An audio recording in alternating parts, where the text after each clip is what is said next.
यह पुस्तक संचार के सरल लेकिन शक्तिशाली तरीकों को प्रस्तुत करती है जो हमें लोगों से जल्दी संबंध बनाने में मदद करते हैं। लेखक का मानना है कि सही बॉडी लैंग्वेज, बातचीत की शैली और हमारी पहली छाप ही हमें किसी से प्रभावी ढंग से जुड़ने का मौका देती है। यह किताब विशेष रूप से उन लोगों के लिए उपयोगी है जो पेशेवर जीवन में सफलता पाने के लिए अच्छे रिश्ते बनाना चाहते हैं या समाज में अपने प्रभाव को बढ़ाना चाहते हैं। किताब की सबसे बड़ी खासियत यह है कि इसमें आपको वो सभी तकनीकें मिलती हैं जो आप अपने व्यवहार में तुरंत लागू कर सकते हैं ताकि आप किसी से मिलते ही उसका ध्यान आकर्षित कर सकें। वह बताते हैं कि किसी से पहली बार मिलते समय हमारी बॉडी लैंग्वेज, चेहरे के हाव भाव और संवाद की शैली बहुत महत्वपूर्ण होती है। यह पहला प्रभाव ही यह तय करता है कि सामने वाला व्यक्ति हमें कितना आकर्षक और विश्वसनीय समझेगा। लेखक के अनुसार हमारी शारीरिक मुद्रा, आंखों का संपर्क और मुस्कान, ये सभी तत्व पहले 90 सेकंड के भीतर सामने वाले व्यक्ति पर सकारात्मक प्रभाव डालने में मदद करते हैं। हम अक्सर ये सोचते हैं कि पहले प्रभाव का कोई बड़ा महत्व नहीं होता, लेकिन असल में यह हमारे रिश्तों की नींव रखता है। इस अध्याय में लेखक ने यह भी बताया है कि हम जितना अधिक आत्मविश्वास से भरे होते हैं उतना ही बेहतर हमारा पहला प्रभाव पड़ता है। आत्मविश्वास की झलक आपके चेहरे, आवाज और बॉडी लैंग्वेज से होती है। उदाहरण के लिए सीधी मुद्रा, आत्मविश्वास से भरी मुस्कान और मित्रवत आचरण व्यक्ति को आपसे जुड़ने के लिए आकर्षित करते हैं। इसके अलावा लेखक ने चक्रव्यूह या पॉजिटिव एंटरप्राइज के बारे में भी चर्चा की है, जो यह दर्शाता है कि हम किसी से मिलते समय अपनी ऊर्जा और सकारात्मकता को कैसे व्यक्त कर सकते हैं। इससे सामने वाला व्यक्ति न केवल हमारी कंपनी में आराम महसूस करता है, बल्कि वह हमें अधिक ध्यान और स्नेह देने के लिए इंटरेस्ट। इसका मतलब यह है कि अगर आप किसी से मिलते हैं तो सबसे जरूरी यह है कि आप उनके बारे में सच्ची रुचि दिखाएं। कई लोग ये मानते हैं कि दूसरों को प्रभावित करने के लिए हमें अपने बारे में बातें करनी चाहिए या खुद को ज्यादा महत्व देना चाहिए, लेकिन बूथमैन के अनुसार यह तरीका ठीक नहीं है।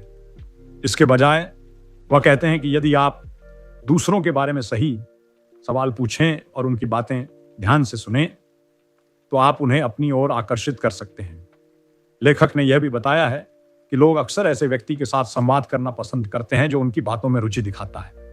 यदि आप किसी के बारे में सच्ची रुचि दिखाते हैं तो वह व्यक्ति खुद को आपके साथ अधिक जुड़ा हुआ महसूस करेगा और आपके साथ बातचीत करना पसंद करेगा।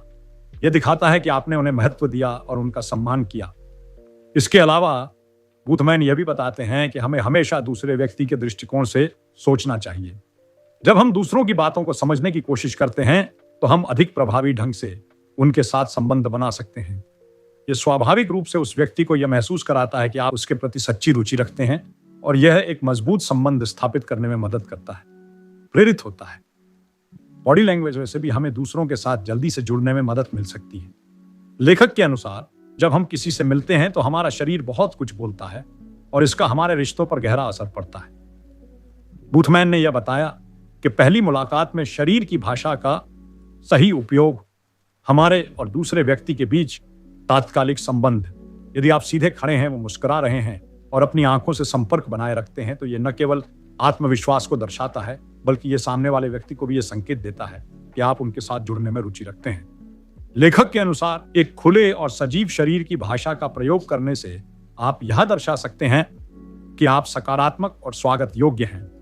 इसका मतलब यह नहीं है कि आपको हर समय खुश रहना चाहिए, बल्कि यह संकेत देना चाहिए कि आप संवाद करने के लिए तैयार हैं। इसके अतिरिक्त निकोलस ने यह भी कहा कि जब हम किसी से मिलते हैं तो उनकी मिमिक्री या नकल करने से एक गहरी कनेक्शन बन सकती है। मसलन यदि सामने वाला व्यक्ति किसी शब्द या हाव भाव का प्रयोग करता है तो आप उनकी मिमिक्री करके यह संकेत दे सकते हैं कि आप उनके साथ सामंजस्य में हैं।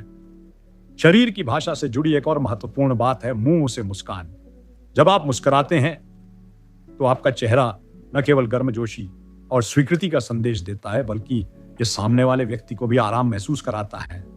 बूथमैन ने यह भी बताया कि मुस्कान के साथ साथ आपका शारीरिक हाव भाव खुला और सहज होना चाहिए ताकि यह किसी भी प्रकार के असुरक्षा या तनाव का संकेत न दे। लेखक के अनुसार सबसे महत्वपूर्ण बात यह है कि आपको सामने वाले व्यक्ति को यह एहसास दिलाना चाहिए कि आप उनका सम्मान करते हैं और उनकी बातों को सुनने के लिए तैयार हैं। एक ऐसा वातावरण बनाना जो सुनने, समझने और स्वीकार करने का हो। तात्कालिक संबंध बनाने में मदद करता है। बूथमैन ने एक महत्वपूर्ण सिद्धांत पेश किया जिसे पर्सनलाइजेशन कहते हैं। इसका मतलब है कि सामने वाले व्यक्ति की व्यक्तिगत चीजों या उनकी स्थिति को ध्यान में रखते हुए बात करना। ये बहुत शक्तिशाली तरीका है, क्योंकि जब आप किसी के बारे में निजी बातों का ध्यान रखते हैं तो सामने वाला व्यक्ति महसूस करता है कि आप उन्हें समझते हैं और उनकी सराहना करते हैं। उदाहरण के तौर पर, यदि आप किसी व्यक्ति से मिलने पर उनका नाम बार बार लेते हैं या उनके कार्यों के बारे में सवाल करते हैं तो इससे वह व्यक्ति आपकी ओर आकर्षित होता है। इसके अलावा बूथमैन ने यह भी सुझाव दिया कि हमें अपनी बातचीत में थोड़ा सा हास्य और आत्महंसी का प्रयोग करना चाहिए। जब हम दूसरों को हंसी में डालते हैं या खुद को हल्के फुल्के तरीके से पेश करते हैं तो यह न केवल संवाद को सहज बनाता है बल्कि दोनों के बीच का बर्फ भी पिघलाता है। एक अच्छे हास्य का प्रयोग विशेष रूप से सही समय पर संबंधों को मजबूत करता है और आपके व्यक्तित्व को आकर्षक बनाता है। इस पुस्तक में दी गई सलाह यह बताती है कि किसी से अच्छा संबंध बनाने के लिए सबसे जरूरी बात यह है कि हम उनकी भावनाओं, विचारों और प्राथमिकताओं को समझें और उनका सम्मान करें। साथ ही बूथमैन ने इस बात पर भी जोर दिया कि यदि हम अपनी बॉडी लैंग्वेज, हाव भाव और संवाद के तरीकों को सही ढंग से उपयोग करते हैं तो हम किसी से भी जल्दी और प्रभावशाली तरीके से जुड़ सकते हैं। अंत में पुस्तक ने यह संदेश दिया कि किसी से अच्छे संबंध बनाने के लिए हमें अपने व्यक्तित्व का सबसे अच्छा पक्ष प्रस्तुत करना चाहिए और सामने वाले को यह महसूस कराना चाहिए कि वे हमारे लिए महत्वपूर्ण हैं। सरलता, सम्मान और सही तरीके से संवाद स्थापित करने की कला ही हमें दूसरों से जोड़ने का सही तरीका सिखाती है।